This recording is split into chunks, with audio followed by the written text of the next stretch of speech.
గంగ పరమశివుడి తల మీద పడేటప్పుడు అహంకరించింది. ఈయనంతటి వాడు ఈడ్చవతల పారేస్తానంది. అదే గంగ తన తప్పు దిద్దుకోవడం ఎలా అనుకుందిట.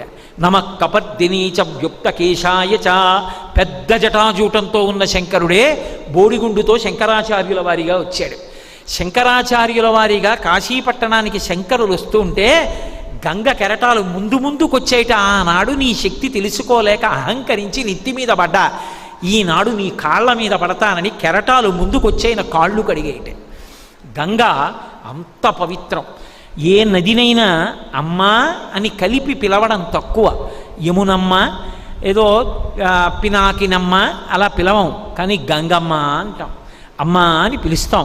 గంగ పేరు చెప్తే చాలు పరవశించిపోతాం. గంగకి ప్రత్యేకం పూజ చేస్తాం. గంగానదికి హారతులు ఎత్తుతారు. అటువంటి గంగ అందున